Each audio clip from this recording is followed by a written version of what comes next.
नमस्कार दोस्तों। आज के इस वीडियो में हम लोग बिहार स्टेट कंप्यूटर साइंस की तैयारी को आगे जारी रखेंगे। और ये जो हमारा वीडियो है, इसमें हम लोगों ने मल्टीपल चॉइस क्वेश्चन, ठीक है, जो कि आपके ऑनलाइन एग्जाम में बहुत ही महत्वपूर्ण होगा। और इस सेट में हम लोग ऑपरेटिंग सिस्टम, मेमोरी, हार्डवेयर और सॉफ्टवेयर से संबंधित प्रश्नों को देखेंगे। दोस्तों, ये जो प्रैक्टिस सेट है, इसमें एक प्रश्न के 4 उत्तर दिए गए हैं, जिसमें से एक या दो उत्तर सही होगा। तो हम लोग इसको बारीकी से देखेंगे, क्योंकि बिहार स्टेट का एडमिट कार्ड जल्द ही जारी हो जाएगा। और जैसा बिहार बोर्ड ने पहले जानकारी दी है कि इसकी परीक्षा सितंबर के महीने से ली जानी है। दोस्तों, ये जो हमारा प्रैक्टिस सेट है, ये ऑनलाइन एग्जाम पे बेस है, जिसमें आप लोगों को बिहार स्टेट के एग्जाम में 150 मार्क के क्वेश्चन पूछे जाएंगे, जिसमें से आप लोगों को कंप्यूटर साइंस से 100 मार्क के क्वेश्चन आंसर अवेलेबल होंगे। तो दोस्तों, हमें अपनी तैयारी बहुत ही बारीकी से करनी है और अच्छे तरीके से करनी है। दोस्तों, अगर आप लोगों ने हमारे अन्य वीडियोज को अभी तक नहीं देखा है, तो कृपया करके आप लोग उसे भी देख लें। उसमें आपको बहुत सारे multiple choice question, theory based video available है हमारे चैनल पे। तो कृपया करके हमारे चैनल पे जाएं और पहले से लोड अन्य वीडियो को भी देखें। तो दोस्तों, हम लोग इस वीडियो को शुरू करते हैं और देखते हैं इसमें अवेलेबल क्वेश्चन को। दोस्तों, अगर आप लोग यह वीडियो पहली बार देख रहे हैं, तो कृपया हमारे चैनल आत्मनिर्भर स्टडी को सब्सक्राइब कर लें और सब्सक्राइब वाले बटन पे क्लिक कर दें। इसके बाद जो आपको यहाँ बेल आइकन दिखा रहा है, इस बेल आइकन पे क्लिक करके ऑल पे क्लिक कर दें, ताकि आपको हमारे द्वारा दी जा रही सभी नए वीडियोज़ की नोटिफिकेशन सबसे पहले मिले। तो दोस्तों, यहाँ आप देख सकते हैं, जो हमारा पहला क्वेश्चन है वो है, the process of checking all the peripheral units by the operating system during the time of booting is known as। तो दोस्तों, यहाँ आप क्वेश्चन देख सकते हैं और इसके 4 ऑप्शन है। पहला ऑप्शन है बायोस, दूसरा है पोस्ट, तीसरा है बस और चौथा है CH के डिस्क। तो यहाँ क्वेश्चन हम लोग से पूछ रहा है, process of checking all the peripheral units by the operating system during the time of booting. मतलब कि जिस समय हम लोग कंप्यूटर को बूट करते हैं, उस समय जो हमारा पेरिफेरल डिवाइस CPU में यूज किया जाता है, तो वो किस प्रोसेस को चेक करता है। ठीक है, तो दोस्तों, ये प्रोसेस चेक करता है पोस्ट को। ठीक है, और पोस्ट का जो फुल फॉर्म होता है दोस्तों, आप लोगों को वो मैं आप बता देता हूँ, पावर ऑन सेल्फ टेस्ट। जब भी हम लोग कंप्यूटर को बूट करते हैं, ये सबसे पहले चेक करता है कि हमारे ऑल पेरिफेरल डिवाइस हमारे सिस्टम से कनेक्टेड है कि नहीं। ठीक है, तो दोस्तों, अब हम लोग अपने नेक्स्ट क्वेश्चन पर चलेंगे। तो दोस्तों, यहाँ जो हमारा नेक्स्ट क्वेश्चन है वो है, ए handheld device that allows you to control your computer without typing instructions from a keyboard is known as। मतलब कि ऐसा कौन सा डिवाइस है जो हम लोग यूज करते हैं, हैंड हेल्ड डिवाइस, मतलब कि जो हम लोग हाथों से आसानी से यूज कर सकते हैं, आपको कंट्रोल करने के लिए देता है कंप्यूटर को। ठीक है, without typing instructions from a keyboard, बिना कीबोर्ड से कोई भी इनपुट दिए। तो दोस्तों, यहाँ इसके 4 ऑप्शन है। पहला है टेबलेट, दूसरा है PDF, तीसरा है माउस, चौथा है माइक। तो दोस्तों, ये होता है माउस। ठीक है, माउस का यूज़ करके हम लोग बहुत सारा काम कर लेते हैं बिना कीबोर्ड के भी। ठीक है, और वो एक आता है ऑन वर्चुअल कीबोर्ड। ठीक है, वो भी आप लोग अपने डेस्कटॉप पे ले करके जो है उसके माध्यम से भी यूज कर सकते हैं आसानी से। और उसके लिए आपको बेसिकली जो ज़रूरत पड़ती है वो पड़ती है माउस की। तो दोस्तों, अब हम लोग अपने नेक्स्ट क्वेश्चन में बढ़ेंगे। तो दोस्तों, यहाँ जो हमारा नेक्स्ट क्वेश्चन है वो है, which of the following file system used by the operating system to identify the physical locations of a file on the hard drive। यहाँ पूछ रहा है क्वेश्चन हमारा, ऐसा कौन सा फाइल सिस्टम है जो ऑपरेटिंग सिस्टम के द्वारा यूज किया जाता है। ठीक है, तो identify physical location of a file, मतलब कि किसी फाइल के लोकेशन को, फिजिकल लोकेशन को किसी हार्ड ड्राइव में। तो दोस्तों, इसके 4 ऑप्शन है। पहला है RTOS, दूसरा है GIF, तीसरा है FAT फैट और चौथा है FTP। ठीक है, तो दोस्तों, इसका क्या आंसर होगा? इसका आंसर हो जाएगा आप लोगों को FTP। और FTP का जो पूरा होता है फुल फॉर्म, वो होता है फाइल एलोकेशन टेबल। ठीक है, ये आप लोगों को ध्यान रखना है, फाइल एलोकेशन टेबल। दोस्तों, अब हम लोग अपने नेक्स्ट क्वेश्चन पे चलेंगे। तो दोस्तों, यहाँ देख सकते हैं हम लोग, अपना नेक्स्ट क्वेश्चन है, व्हाट इज SMPS। SMPS क्या है? हम लोग बेसिकली कंप्यूटर यूज करते हैं। ठीक है, तो SMPS जो होता है, SMPS पावर सप्लाई के लिए यूज किया जाता है। ठीक है, हमारे मेन बोर्ड से जो है पावर सप्लाई जो हमारे PC में आता है, तो उसके लिए हम लोग क्या यूज करते हैं?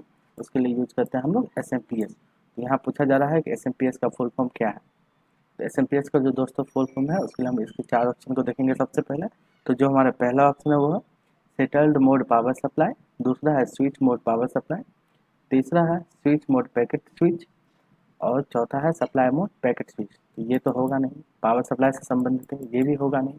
अब ये दोनों बचते हैं, तो इसमें हो जाएगा आपको B switch mode power supply. दोस्तों अगर आप लोगों को कोई क्वेश्चन नोट डाउन करना है तो आप लोग इसे नोट डाउन भी करते चलें और हमारी वीडियो को अधिक से अधिक शेयर करें और लाइक करें और हमारे अन्य नए वीडियोज़ के लिए कृपया हमारे चैनल को सब्सक्राइब करें। दोस्तों हम लोग अपने नेक्स्ट क्वेश्चन पे चलेंगे। तो दोस्तों यहाँ हमारा नेक्स्ट क्वेश्चन आ गया है, वो है when a computer is turned on, which of the following is run by BIOS in order to check whether all the hardware components are working properly। ठीक है, तो यहाँ पूछा जा रहा है कि जब हम लोग कंप्यूटर को ऑन करते हैं, ठीक है, तो हमारा बायोस जो है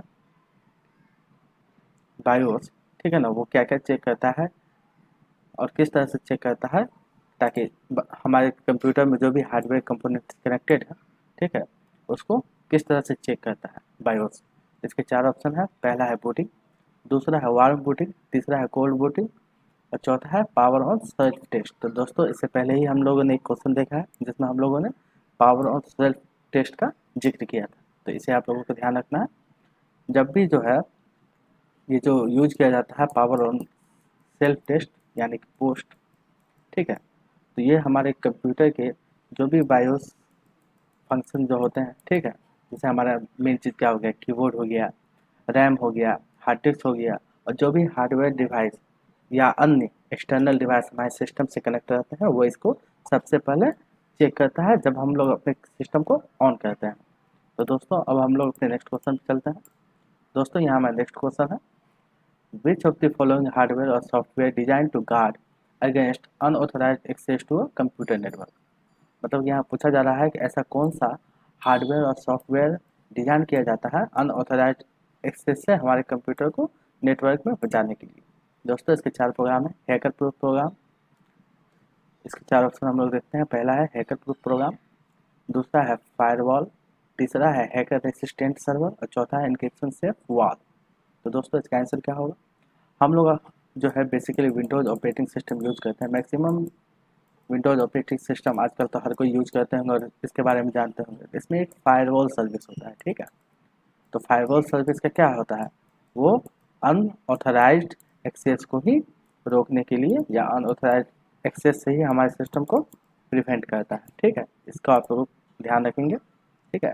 फायरवॉल जो होता है दोनों का कम्बिनेशन होता है, यानी कि हार्डवेयर और सॉफ्टवेयर का फायरवॉल एक कम्बिनेशन होता है जो हमारे सिस्टम को यानी कि कंप्यूटर को प्राइवेट नेटवर्क में अनऑथराइज्ड एक्सेस से बचाता है, ठीक है।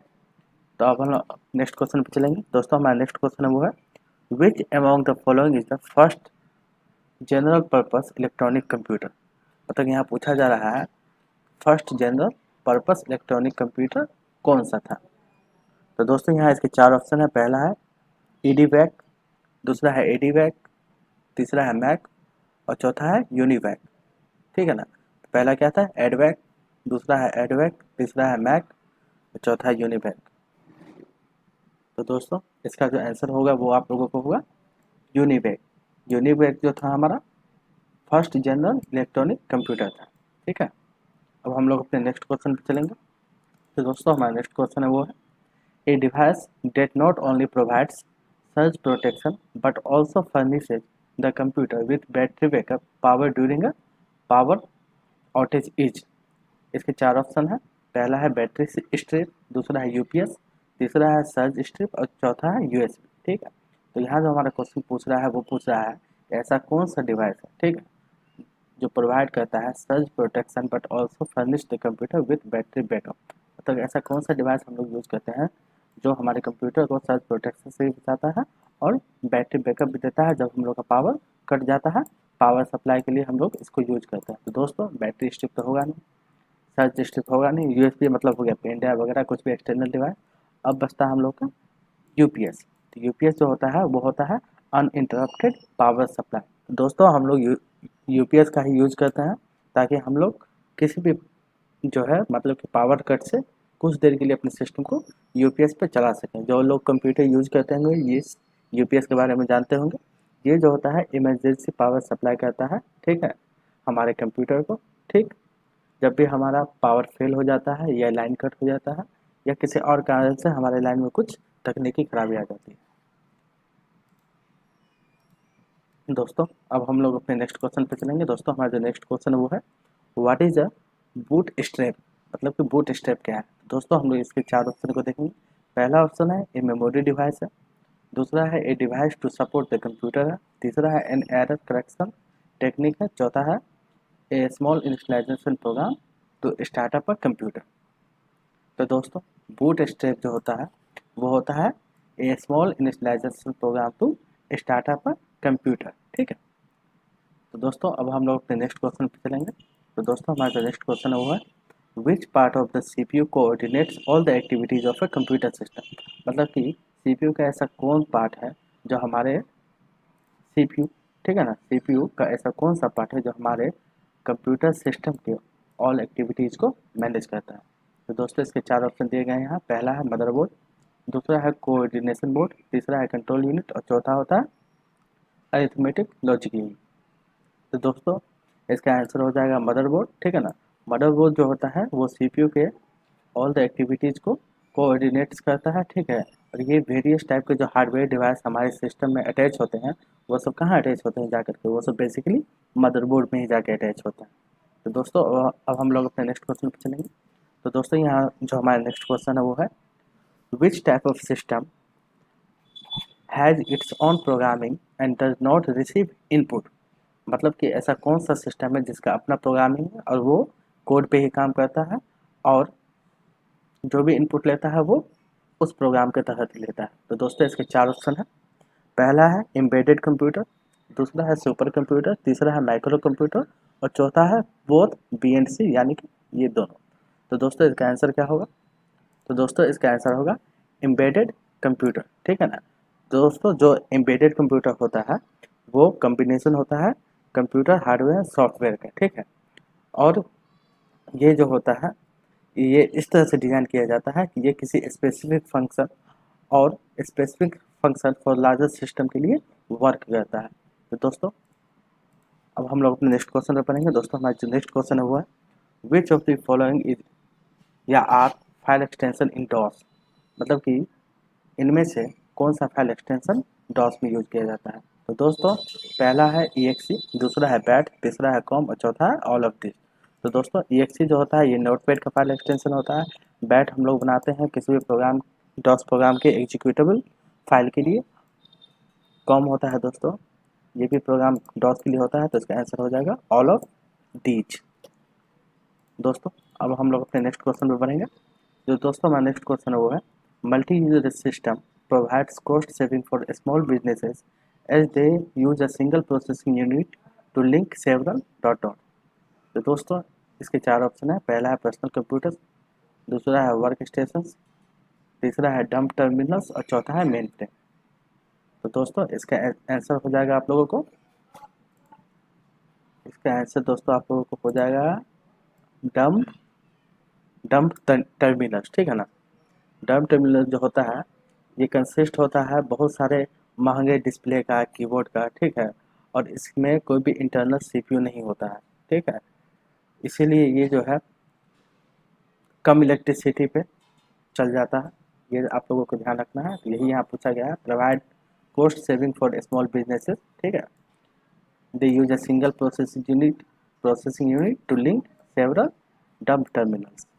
तो दोस्तों अब हम लोग अपने नेक्स्ट क्वेश्चन पे चलेंगे। जो हमारा नेक्स्ट क्वेश्चन है वो है which among the following option is the application that combines text, sound, graphics, motion video and या और एनिमेशन, मतलब कि ऐसा कौन सा एप्लीकेशन सॉफ्टवेयर है जो कंबाइन करता है टेक्स्ट को, साउंड को, ग्राफिक्स को, मोशन वीडियो को, एनिमेशन को। तो दोस्तों इसके 4 ऑप्शन है। पहला है मल्टीमीडिया, दूसरा है मिनी मीडिया, तीसरा है वीडियो स्कोप्स, चौथा है मोशन वेयर। दोस्तों हम लोग मल्टीमीडिया का बराबर यूज भी करते हैं और जानते भी हैं। तो ये जो है एक तरह का एप्लीकेशन, ठीक है, जो कंबाइन करता है text, sound, graphics, motion video और एनिमेशन को। तो दोस्तों हमें उम्मीद है आप लोगों को ये सेट पसंद आ रहा होगा। तो हम लोग अपने नेक्स्ट सेट पे चलते हैं या नेक्स्ट क्वेश्चन पे चलते हैं। तो दोस्तों ये हमारा जो नेक्स्ट क्वेश्चन है वो है when a computer is turned on which of the following is run by BIOS in order to check whether all the hardware components are working properly। दोस्तों ये क्वेश्चन रिपीट हो गया है जो मैंने अभी बताया था, पावर ऑन सेल्फ टेस्ट यानी कि POST। दोस्तों अब हम लोग अपने नेक्स्ट क्वेश्चन पे चलते हैं। तो दोस्तों यहाँ जो हमारा नेक्स्ट क्वेश्चन हुआ है, which among the following carries signals that controls the action of the computer. इसके 4 ऑप्शन दिए गए हैं। पहला है कंट्रोल बस, दूसरा है डाटा बस, तीसरा है मेमोरी यूनिट, चौथा है NIC। तो दोस्तों यहाँ क्वेश्चन क्या कह रहा है, which among the following carries signals that control the action of the computer. तो ये यूज होता है कंट्रोल बस, ठीक है ना। कंट्रोल बस का यूज होता है हमारे कंप्यूटर सिस्टम में सिग्नल को ही कैरेज करने के लिए। NIC का यूज होता है नेटवर्क के लिए, ठीक है। ये सब आप लोग ध्यान रखिएगा। मेमोरी यूनिट तो आप लोग जानते ही हैं। डाटा बस तो जानते ही, ये नेटवर्क में यूज किया जाता है, ठीक है। ये नेटवर्क कार्ड होता है, चलिए मैं कंप्लीटली लिख देता हूँ। NIC एक नेटवर्क कार्ड होता है, ये नेटवर्क में यूज किया जाता है बहुत सारे टोपोलॉजी के अंदर। जितना हमको डीप में जाना नहीं है, ऑप्शन देखना है और कंप्लीट करना है इसको। अब दोस्तों हम लोग अपने नेक्स्ट क्वेश्चन पे चलेंगे। दोस्तों जो हमारा नेक्स्ट क्वेश्चन है वो है, which among the following is an important circuitry in a computer system date does the arithmetic and logical processing. दोस्तों यहाँ पूछा गया है हमारे कंप्यूटर सिस्टम में ऐसा कौन सा सर्किट है जो अरिथमेटिक और लॉजिकल प्रोसेसिंग को करता है। तो दोस्तों इसके 4 ऑप्शन है। पहला ऑप्शन है मेमोरी, दूसरा है ALU, तीसरा है फ्लैग रजिस्टर और चौथा है CPU, ठीक है। दोस्तों ये काम होता है ALU का, और ALU का जो फुल फॉर्म होता है वो होता है अरिथमेटिक, ठीक है, लॉजिकल यूनिट। ये आप लोगों को ध्यान रखना है, ये एग्जाम में अक्सर पूछे जाते हैं। दोस्तों अब हम लोग अपने नेक्स्ट क्वेश्चन पे चलेंगे। तो दोस्तों जो हमारा नेक्स्ट क्वेश्चन है वो है, the 2 ways to arrange multiple windows on the desktop are, ठीक है। तो यहाँ पूछा गया है the 2 ways to arrange multiple windows on the desktop are, उसके लिए हम लोग क्या करते हैं। तो दोस्तों इसके 4 ऑप्शन है। पहला है कैस्केड एंड टाइल, दूसरा है ड्रैग एंड ड्रॉप, तीसरा है पॉइंट एंड क्लिक, चौथा है मिनिमाइज एंड मैक्सिमाइज। तो दोस्तों इसका आंसर क्या हो जाएगा, दोस्तों इसका आंसर हो जाएगा कैस्केड एंड टाइल, ठीक है ना। कैस्केड एंड टाइल जो होता है ये 2 ways to arrange multiple windows on the desktop के लिए यूज किया जाता है। दोस्तों अब हम लोग अपने नेक्स्ट क्वेश्चन पे चलेंगे। यहाँ जो हमारा नेक्स्ट क्वेश्चन है वो है, to delete the selected item permanently press. मतलब कि हमारे सिस्टम में या हार्ड डिस्क में बहुत सारा फाइल आता है, तो हम लोग चाहते हैं कि कुछ फाइल को उड़ाना, तो कुछ फाइल जो है वो हम लोग सिंपली उड़ा देते हैं, तो वो कहाँ जाके आ जाता है, रिसाइकिल बिन के अंदर। अगर हम चाहते हैं कि नहीं वो फाइल हमारे रिसाइकिल बिन में नहीं जाए या कहीं स्टोर नहीं हो और जगह पे ये परमानेंटली डिलीट हो जाए, तो इसके लिए हम लोग क्या यूज़ करें। तो दोस्तों यहाँ 4 ऑप्शन है इसके लिए। पहला है अल्ट डिलीट, दूसरा है शिफ्ट D, तीसरा है शिफ्ट डिलीट और चौथा है अल्ट डिलीट। तो दोस्तों इसका आंसर क्या होगा, दोस्तों इसका आंसर हो जाएगा शिफ्ट डिलीट, ठीक है। शिफ्ट डिलीट से हम लोग किसी फाइल को परमानेंटली डिलीट करते हैं, ठीक है, परमानेंटली डिलीट करते हैं। और सिंपली डिलीट से हम लोग क्या करते हैं, किसी फाइल को टेम्पोरेली डिलीट करते हैं। ये आप लोगों को ध्यान रखना है। और ये कहाँ जाके स्टोर हो जाता है, सिंपली डिलीट वाला जाके हमारा स्टोर हो जाता है रिसाइकिल बिन में। तो दोस्तों अब हम लोग नेक्स्ट क्वेश्चन पे चलेंगे, जो हमारा आखिरी क्वेश्चन भी है इस सेट का। दोस्तों हमारा जो नेक्स्ट क्वेश्चन है वो है, which of the following is a request to boot the system, sorry which of the following is a requisite to boot the system. दोस्तों इसके 4 ऑप्शन है। पहला है कंपाइलर, दूसरा है मॉस, तीसरा है ऑपरेटिंग सिस्टम और चौथा है असेंबलर। तो दोस्तों जब भी हम लोग को बूट की ज़रूरत हो, बूट करने की ज़रूरत होगी, ठीक है, किसी भी सिस्टम को या PC को, तो उसके लिए हम लोग को क्या चाहिए भैया, हमको उसके लिए सबसे पहले ऑपरेटिंग सिस्टम चाहिए। जब तक हमारे पास ऑपरेटिंग सिस्टम नहीं होगा तब तक हम बूट कैसे करेंगे सिस्टम को, जब तक बूट करेंगे नहीं तब तक फिर ऑपरेटिंग सिस्टम हमारे कंप्यूटर या PC में इंस्टॉल नहीं होगा या लोड नहीं होगा, तभी तो हम यूज करेंगे। जब तक ऑपरेटिंग सिस्टम लोड नहीं करेंगे तो फिर हम यूज कैसे करेंगे। तो दोस्तों हमें उम्मीद है कि आपको हमारे द्वारा दी गई जानकारी इस वीडियो के माध्यम से पसंद आई होगी। तो कृपया हमारे चैनल आत्मनिर्भर स्टडी को सब्सक्राइब कर लें और इसी तरह के वीडियो के लिए हमारे साथ बने रहें। धन्यवाद, नमस्ते।